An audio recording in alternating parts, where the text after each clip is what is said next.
আমার কাছে সবসময় জুম্মা মানে একটা স্পেশাল দিন, শুক্রবার মানে একটা ঈদ ব্যাপার। আসসালামু আলাইকুম, hello everyone, hope you all are doing great. জুম্মা মোবারক। আজকে আমাদের সকালটা শুরু হয়েছিল একটা খুব সুন্দর ব্রেকফাস্ট দিয়ে, আমার খুবই পছন্দের। এখানে একটা মিক্সড ভেজিটেবল ছিল, সেখানে ব্রোকলি, ফুলকপি, বেবি কর্ন, গাজর এবং আলু দিয়ে একটা মিক্সড ভেজিটেবল আপনি বানিয়েছিল। তার সাথে ব্রেড ছিল এবং রুটিও ছিল, ডিম পোস্ট ছিল। আর দুপুরবেলা আপনি একটা স্পেশাল জিনিস বানায় খাবার, সেটা হচ্ছে খিচড়া বলে। ওর শাশুড়ি থেকে এটা শিখেছে।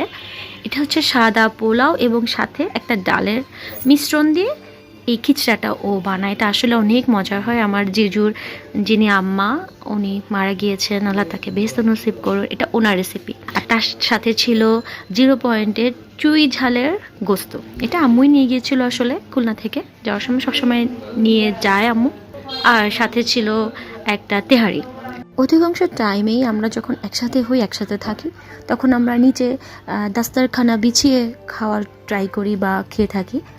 এটা আমাদের আসলে অনেক ভালো লাগে। আর এটা আমার জিজু কিংবা আমার আব্বুর খুবই পছন্দের একটা কাজ, নিচে বসে একসাথে সবাই মিলে খাওয়া। আর এরকম যখন আমরা একসাথে হই, তখন তাম্মিকে আসলে অনেক বেশি মনে পড়ে, ওকে আমরা সবাই অনেক মিস করতে থাকি। তো এই ছিল আজকে আমাদের স্পেশাল খানাদানা। আজকের মতো আমি বিদায় নিচ্ছি। আপনারা অনেক বেশি ভালো থাকবেন। আল্লাহ হাফেজ।